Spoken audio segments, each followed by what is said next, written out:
खेती कानून ਦੇ ਮੁੱਦੇ ਤੇ ਕੇਂਦਰ ਸਰਕਾਰ ਅਤੇ ਕਿਸਾਨਾਂ ਦੇ ਵਿਚਾਲੇ ਪੇਚ ਫਸਿਆ ਹੋਇਆ ਹੈ। ਕਿਸਾਨ ਜਥੇਬੰਦੀਆਂ ਦਿੱਲੀ ਦੇ ਵਿੱਚ ਡਟੀਆਂ ਹੋਈਆਂ ਨੇ। ਹਾਲਾਂਕਿ 4 ਜਨਵਰੀ ਨੂੰ ਕੇਂਦਰ ਸਰਕਾਰ ਅਤੇ ਕਿਸਾਨ ਜਥੇਬੰਦੀਆਂ ਦੇ ਵਿਚਾਲੇ खेती कानून ਦੇ ਮੁੱਦੇ ਦੇ ਉੱਤੇ ਬੈਠਕ ਹੋਵੇਗੀ, ਪਰ ਉਸ ਤੋਂ ਪਹਿਲਾਂ ਕੇਂਦਰ ਸਰਕਾਰ ਨੂੰ ਕਿਸਾਨ ਜਥੇਬੰਦੀਆਂ ਨੇ ਚੇਤਾਵਨੀ ਦਿੱਤੀ ਹੈ ਕਿ ਜੇਕਰ 4 ਜਨਵਰੀ ਦੀ ਬੈਠਕ ਦੇ ਵਿੱਚ ਕੇਂਦਰ ਸਰਕਾਰ ਨੇ ਮੰਗਾਂ ਨਾ ਮੰਨੀਆਂ ਤਾਂ 26 ਜਨਵਰੀ ਗਣਤੰਤਰ ਦਿਵਸ ਦੇ ਮੌਕੇ ਤੇ ਕਿਸਾਨ ਜਥੇਬੰਦੀਆਂ ਦੇ ਵੱਲੋਂ ਦਿੱਲੀ ਦੇ ਵਿੱਚ ट्रैक्टर परेड की जाएगी। अभी तक जितनी वार्ता सरकार के साथ हुई किसान संगठनों की, उसमें जो जो दुष्प्रचार सरकार कर रही है ये कानूनों के बारे में, हमने एक एक उस प्रचार को गलत साबित किया। उनका कहना है कि बहुत बड़ी किसान की सेवा की है। हमारा कहना था किसने मांग की थी, और उनका कहना है कि हमने एक देश एक मंडी बना दी। हमने कहा आपने एक दो देश दो मंडियां बना दी। और उनका कहना है कि हमने बिचौलिया हटा दिए। हमने कहा बिचौलिए की डेफिनेशन बताइए। बिचौलिए रखने का तो आपका स्वभाव है, हमारी मार्केट में तो बिचौलिया है नहीं। जिसको आप बिचौलिया कहते हैं वो तो सर्विस प्रोवाइडर है, जितना भाव लगता है उतना ही क्लेम करके हमें वापस पे करता है। जो सर्विस देता है उसका वो कमीशन लेता है। एक एक बात का हमने उनका जवाब दिया और उनके पास कोई जवाब नहीं। और इससे भी आगे हमने उनसे कहा कि कृषि स्टेट सब्जेक्ट है, इसमें आप दखल नहीं दे सकते। स्टेट लिस्ट में ये 14 नंबर पर तथ्य है। उन्होंने कहा हमने ये ट्रेड के लिए कानून बनवाया। हमने कहा कि हम ट्रेड करते ही नहीं, हम तो अपनी फसल मार्केट करते हैं। Marketing is again A state subject. तो उन्होंने कहा जी हमने कंकरेंट लिस्ट से 33 नंबर आइटम उठा के ये कानून बनाए हैं। तो हमने कहा जी हम तो फूड ग्रेन पैदा करते हैं, फूड स्टफ पैदा ही नहीं करते। Wheat is food grain, atta is food stuff, paddy is food grain, rice is food stuff.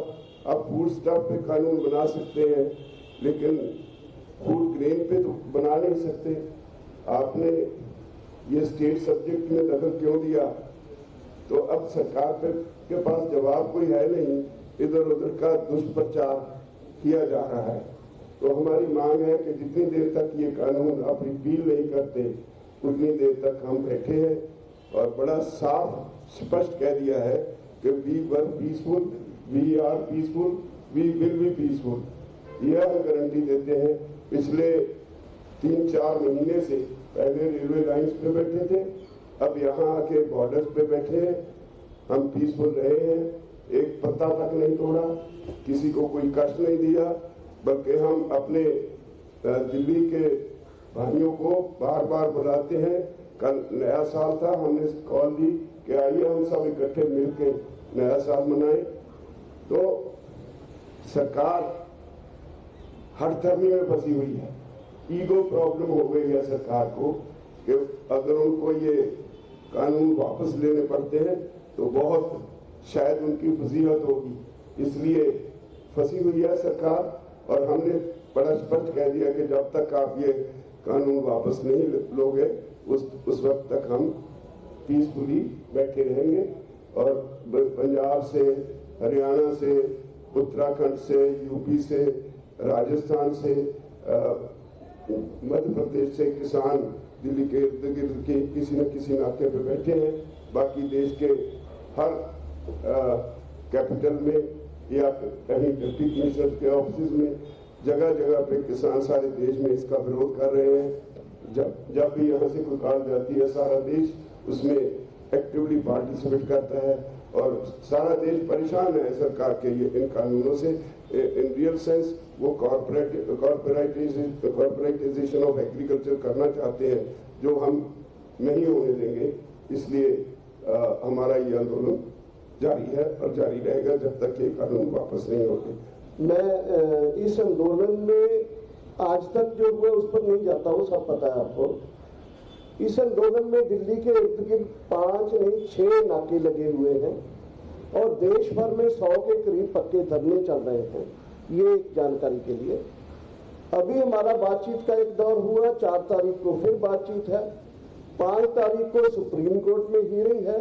सो संयुक्त किसान मोर्चा ने ये डिसाइड किया है कि 6 तारीख को अगर हमारी वार्ता फेल हो जाती है और 5 तारीख को सुप्रीम कोर्ट में भी कुछ हमारे पक्ष में नहीं होता है, 6 तारीख को हम सिंगू बॉर्डर से ट्रैक्टर जो है उसको केएमपी पर चढ़ाएंगे और केएमपी पर ट्रैक्टर मार्च होगा। जो ये 26 जनवरी की एक तरह की परेड की वो होगा, उसकी तरह का रिहर्सल परेड होगी वो 6 तारीख को। इसके बाद 6 तारीख को बाद हम डिसाइड करेंगे कि हमारा जयपुर वाला जो नाका है, वो जयपुर के इंचार्ज भी बैठे हैं यहाँ, 2 या 3 दिन के भीतर ही हम उस नाके को जो शाहजहांपुर है वो लोकल कमेटी डिसाइड करेगी, संयुक्त किसान मोर्चा उस पर स्टैंप लगाएगा और उस मोर्चे को भी हम आगे लाएंगे। उसकी डेट हम अपनी मीटिंग में डिसाइड करके उसका अनाउंसमेंट करेंगे। और 6 से लेकर 20 तक एक पूरा पखवाड़ा देश में हम कॉल दे रहे हैं कि उस कॉल के अनुसार पूरे देश में किसानों के इस आंदोलन के पक्ष में बीजेपी सरकार के ऊपर दबाव डालने के लिए बड़ी बड़ी रैलियां, बड़े बड़े प्रोटेस्ट प्रोग्राम और पक्के धरने, जो भी तरह के लोग वहां के अलग अलग प्रांतों के करेंगे, उसको एक हमने यहाँ से सेंट्रल कॉल दिया है कि पूरे 15 दिन जो है वो भंडाफोड़ अभियान, जन जागरण अभियान किसानों के पक्ष में, पूरे देश में वो किसानों के पक्ष में एक 15 दिन का पूरा एक मूवमेंट चलेगा। इसके साथ ही 23 तारीख को सुभाष चंद्र बोस जी का जन्मदिन है, 23 जनवरी को।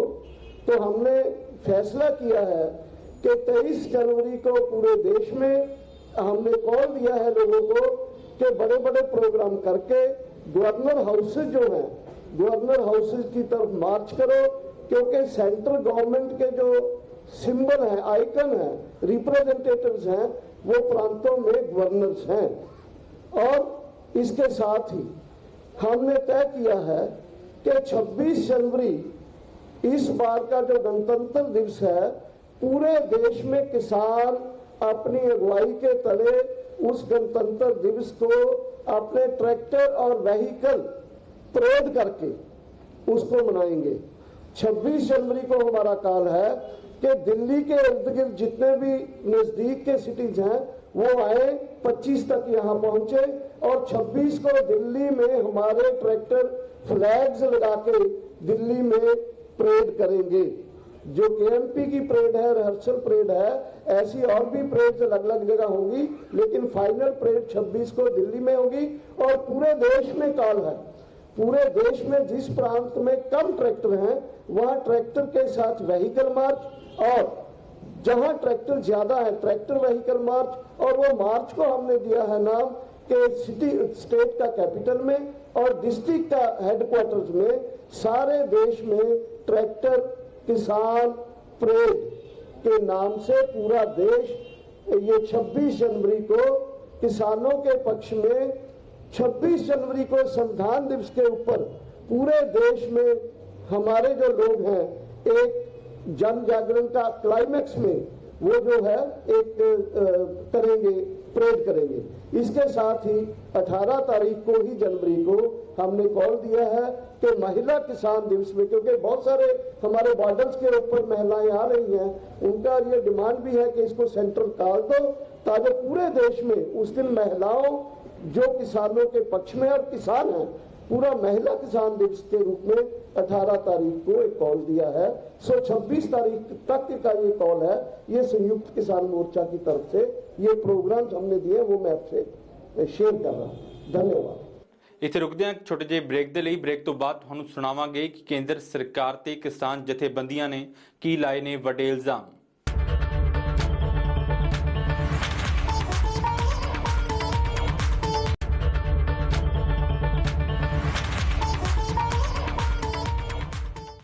ਕੇਂਦਰ ਸਰਕਾਰ ਦੇ ਖਿਲਾਫ ਸੰਘਰਸ਼ ਦੀ ਅਗਲੀ ਰੂਪਰੇਖਾ ਕਿਸਾਨ ਜਥੇਬੰਦੀਆਂ ਦੇ ਵੱਲੋਂ ਤਿਆਰ ਕੀਤੀ ਗਈ ਹੈ। ਕਿਸਾਨ ਜਥੇਬੰਦੀਆਂ ਨੇ ਕਿਹਾ ਕਿ 23 ਜਨਵਰੀ ਨੂੰ ਨੇਤਾ ਸੁਭਾਸ਼ ਚੰਦਰ ਬੋਸ ਦਾ ਜਨਮ ਦਿਨ ਹੈ ਤੇ ਇਸ ਦਿਨ ਕਿਸਾਨ ਜਥੇਬੰਦੀਆਂ ਗਵਰਨਰ ਹਾਊਸ ਦੇ ਵੱਲ ਮਾਰਚ ਕਰਨਗੀਆਂ। ਇਸ ਤੋਂ ਇਲਾਵਾ 26 ਤਰੀਕ ਨੂੰ ਗਣਤੰਤਰ ਦਿਵਸ ਮੌਕੇ ਟਰੈਕਟਰ ਪਰੇਡ ਕਿਵੇਂ ਕੀਤੀ ਜਾਣੀ ਹੈ, ਇਸ ਦੇ ਲਈ ਵੀ ਕਿਸਾਨ ਜਥੇਬੰਦੀਆਂ ਦੇ ਵੱਲੋਂ ਰੂਪਰੇਖਾ ਤਿਆਰ ਕੀਤੀ गई है। इस सरकार जो भ्रम फैला रही है उस भ्रम को दूर करना, ताकि किसान का पक्ष पूरे देश में आपके माध्यम से बहुत अच्छे तरीके से जाए। सरकार बार बार ध्यान दे रही है कि किसानों ने अड़ियल रवैया अपनाया हुआ है। हम तो इनको बहुत कुछ देने के लिए तैयार है, MSP को हम देंगे ही, ये तो हम लिख के देने के लिए तैयार है। और लोगों को ऐसा लगता है कि शायद अब तो किसान ही गलती पर है।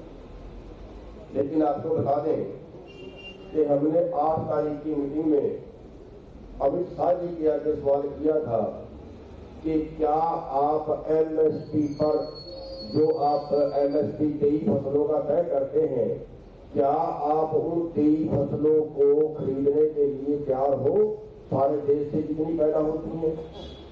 उनका जवाब था नहीं। और अब जो हमारी मीटिंग हुई थी उसमें फिर हमने ये सवाल उठाया था कि क्या आप 23 की 23 फसलें MSP पे खरीदने के लिए तैयार हो? तो उनका जवाब था कि नहीं, इस पे तो बहुत सोचना पड़ेगा। तो फिर आप देश को क्यों गुमराह कर रहे हो जब आप खरीद नहीं सकते, जब आपका खरीदने का कोई इरादा नहीं है, तो फिर आप देश को क्यों गुमराह कर रहे हो कि हम तो MSP तो हमने तोड़ा ही नहीं, MSP तो हम देंगे। तो साथ ही इससे हम ये समझाना देना चाहते हैं कि MSP देना और चीज है और MSP पर खरीदना और चीज है। MSP देने का मतलब है MSP तय करना, और खरीदने का मतलब है कुछ तो सारी फसलें खरीदेगी।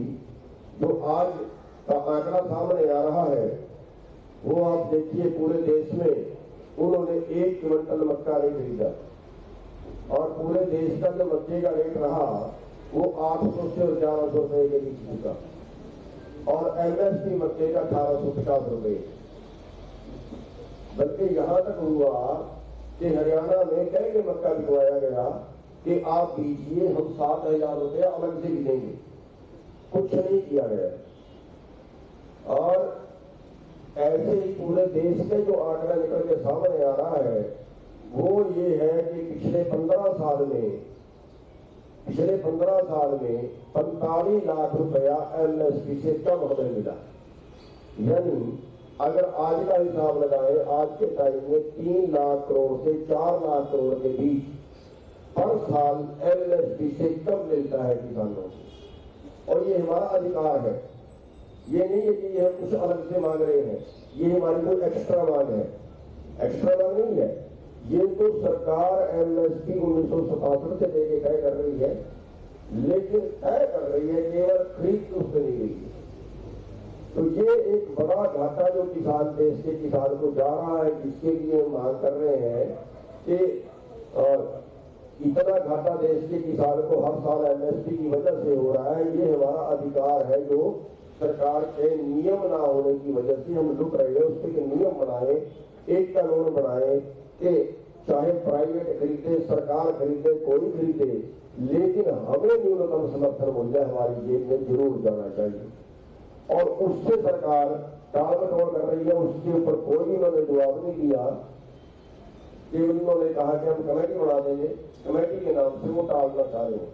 जो हमने अभी तक नामंजूर उसको कर दिया है कि कमेटी हमें मंजूर नहीं है, और उसमें तो कोई ज्यादा लंबी कोई बहस की जरूरत नहीं है। तो हमारा अधिकार है जो कानून आपने पहले से जो इस तरह से आपका नियम है उसको एक कानूनी रूप देना है, बस इतना सही है। MSP को आप पहले से तय करते हैं, तो उसके लिए भी वो राजी नहीं हुए हैं। और वो कहते हैं हमें खजाना देखना पड़ेगा, देश का खजाना, देश का खजाने में बहुत बोझ पड़ेगा। तो लेकिन हम आपको बता देना चाहते हैं कि जब किसान का नाम आता है तब देश का खजाना याद आ जाता है। हालांकि हमारी 60% आबादी है देश की, जिस पे उनको प्रॉब्लम आती है खजाने पे।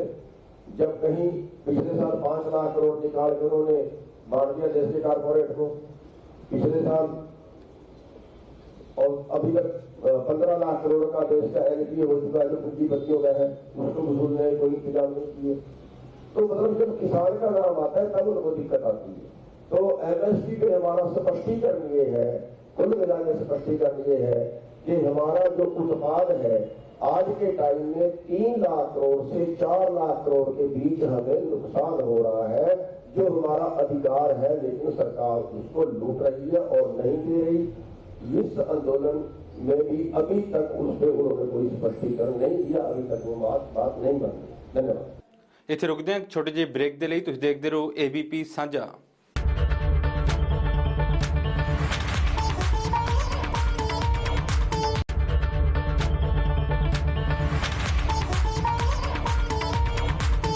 किसान जथेबंदियां ने यह भी इल्जाम लगाए ने कि केंद्र सरकार किसानों को बदनाम करने की कोशिश कर रही है। उन्होंने दावा किया है कि किसान शांतमई तरीके दे नाल अंदोलन कर रहे हैं, पर इस दे बावजूद किसानों को गुमराह करने की कोशिश सरकार दे वल्लों की जा रही है। मैं उससे अलग थोड़ी एक बात आपके ध्यान में लाना चाहता हूं कि ये जो आंदोलन है ये बड़ा स्पष्ट है कि ये जो कानून सरकार लेकर आई है, इन कानूनों को वापस करवाने के लिए लड़ा जा रहा आंदोलन है और एमएसपी का गारंटी का कानून बनाने के लिए ये आंदोलन है। और जो इसके पैरेलल बात चल रही है, मैं उस बात पे आपका ध्यान ले जाना चाहता हूं कि ये आपने सभी ने देखा है, पूरे देश ने, पूरे वर्ल्ड ने देख लिया कि ये आंदोलन पूरी तरह पीसफुली चल रहा है। कहीं पे भी कोई ऐसी वैसी घटना आज तक नजर नहीं आई कि जिससे ये कह सके कोई कि ये आंदोलन हिंसक हो गया है, ये वायलेंट कर रहे हैं, वो ऐसी बात इनको नजर नहीं आई। लेकिन एक बात आपने बहुत जोर शोर से प्रचारित होती है और सरकार के बड़े बड़े नेता ये कहते सुने होंगे कि ये खालिस्तानियों का आंदोलन है, ये माओवादियों का आंदोलन है।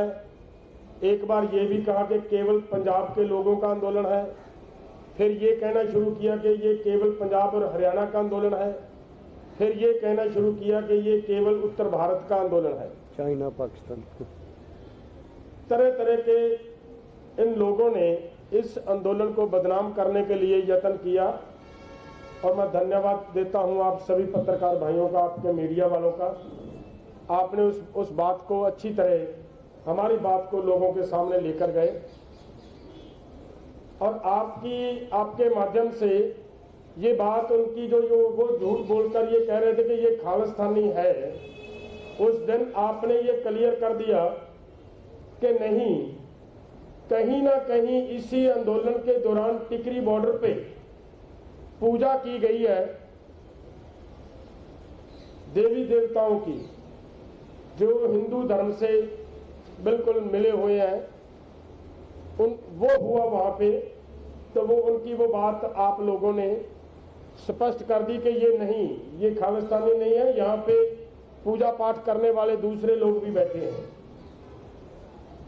कहीं पे वो भी आप ही के माध्यम से दिखाया गया कि इस आंदोलन के पक्ष में नमाज पढ़ी गई, वो भी आपने दिखाया। वो उनका उस बात को आपका मैं धन्यवाद देता हूं कि जो आपने वो क्लियर कर दिया कि ये सब आंदोलन के कार्य जो ये यहाँ पे हिंदू भी हैं, यहाँ पे मुसलमान भी हैं, यहाँ पे सिख भी हैं, यहाँ पे ईसाई भी हैं, सभी धर्मों के लोग हैं। जो इन्होंने पूरे जोर से ये कहा, मैं आपके माध्यम से सरकार के पास ये बात पहुंचाना चाहता हूं। ये कह रहे थे कि ये अभी उत्तर भारत तक ये बात लेकर आ चुके हैं कि ये केवल उत्तर भारत का आंदोलन है। मैं इनसे पूछना चाहता हूं कि बिहार में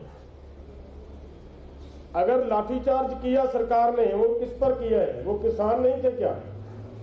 किसान प्रोटेस्ट कर रहे हैं, उन पर लाठीचार्ज किया सरकार ने, सभी आपके सामने है, आपके माध्यम से हमें भी पता चला। तो अब ये उत्तर भारत की बात नहीं रही है। हैदराबाद में बहुत बड़ी रैली हो चुकी है, तमिलनाडु में बहुत बड़ी गैदरिंग हो चुकी है, वहां से ये आंदोलन चल रहा है। कर्नाटका में हमारे इस आंदोलन के समर्थन में बहुत बड़ा आंदोलन चल रहा है। ये आंदोलन अब केवल भारत का नहीं रहा, अब तो ये आंदोलन भारत से बाहर जाकर पूरे हिंदुस्तान की इस आंदोलन के सपोर्ट में वर्ल्ड खड़ा नजर आ रहा है।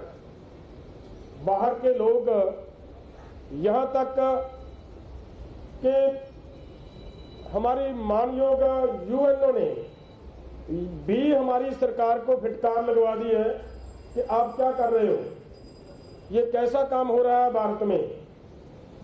तो मुझे लग रहा है कि ये इनकी जो बातें हैं, मैं सिर्फ यही बताना चाहता था कि ज्यादा समय नहीं लेना, कि ये आंदोलन अब देश का नहीं रहा, पूरे वर्ल्ड में बैठे जो भारत के लोग हैं सभी का बन चुका है। और सरकार को इस बात को जितनी जल्दी हो सके हमारी इन मांगों को मान लेना चाहिए, नहीं तो सरकार को ये जरूर होगा कि ये जन आंदोलन बनता जा रहा है और इस आंदोलन की और भी कई तरह के रूप होते हैं।